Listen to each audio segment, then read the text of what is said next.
It's not too often that you get too many people on this YouTube thing right here that would actually be brutally honest about what's going on. Of course, me, I believe in speaking in words and terms that are easy for people to understand. I don't believe in using these big old gigantic words that the common man can't understand, because I try to use that own philosophy for myself. But anyway, I'm going to mirror a video here that I think is very vitally important for you out there to listen to. You see, I don't try to stretch myself beyond measure. I don't try to meddle in too many matters. I try to stick to a few things, and I try my best to perfect the knowledge of the things that I know, so that I won't present myself as a know-it-all or someone who thinks that they know it all, if you understand what I mean. So I stick with a few things, and I study those things, and I make sure that I have them down pat. Now, I don't use the training that we've been taught here in America. I go outside the box of our American trained system. What I do is I actually use self-autonomy, independent thinking. See, our system hadn't taught us how to do that. Our system has taught us to be subordinate and depend upon it. So when you hear certain things, they automatically got trigger words that work in your mind that allows your mind to automatically default and function and go to a certain place. For instance, let me give you an example. All right, Christmas. You hear that word, right? That's what they say today is. And you automatically assume that it's the birth of Christ. Notice, you automatically assume that. But instead of going and checking out the history of why is the whole world doing this? I mean, there's a point in Scripture that tells you this: that which is highly esteemed among men is an abomination in the sight of God, or the Most High Yah. So, is Christmas highly esteemed? Then God cannot be in it. So, we're talking about silver here just for a moment. I use those principles, those biblical principles. I use them in every aspect of my life because they chart and guide those of us who want to be informed our course the right way. You'll get many people out here with pessimistic ideas and attitudes on certain things because they don't really know. So give an ear and listen. I don't know who this guy is, but I can tell you one thing, regardless of who he is, and I definitely don't like the clown suit that he's wearing. That's my personal opinion.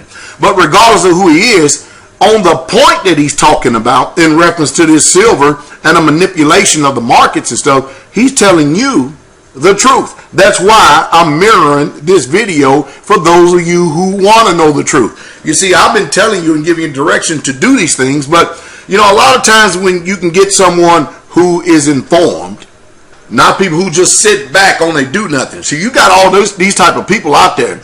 Most people are comfortable where they at, and they refuse to stretch themselves beyond the box that they're in because they think that the whole world is centered around what they personally believe. But that's not the truth.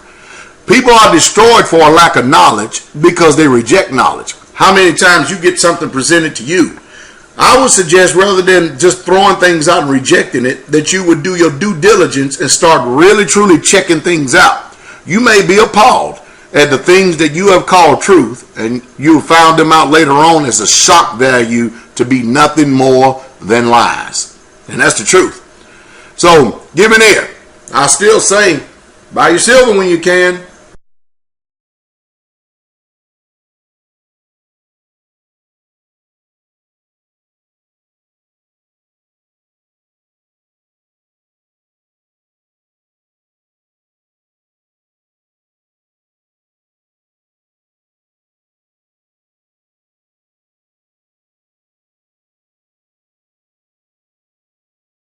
Of course, you know, I always talk to us about, investing in silver and gold if you can afford it, which I wouldn't advise investing in gold right now because I think the upside of silver is going to be a whole lot more. But I also want to let you know other things I've been investing in too. For instance, right here, you see this?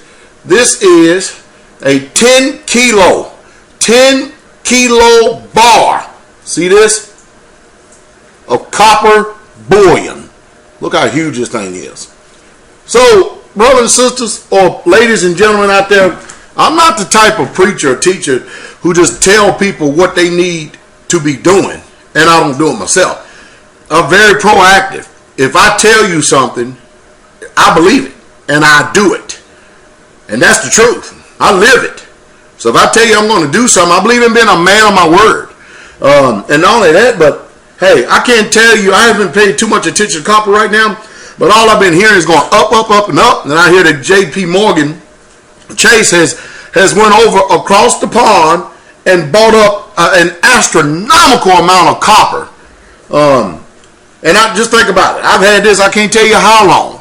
I pay more attention to it and stuff. I may talk about it later on and stuff. But like I said, hey, I've been investing, and I've got this big old gigantic 10 kilo, which is probably about, I don't know, guess 22 pounds of copper. Copper. See it? Copper. 10 kilo. Bullion. Hey. Now, it's heavy. Takes up a lot of room and stuff. And I also have a bunch of 1 pounds, and I got a whole bunch of copper. But anyway, and of course, copper pennies. You know, for every copper penny, meaning from the year 1982 back, every copper penny that you save, 1 copper penny from 1982 back is worth 2 cents. So every time you get some pennies, keep the 1982 and back because they're 100% copper. And you'll gain 1 cent on just holding those pennies.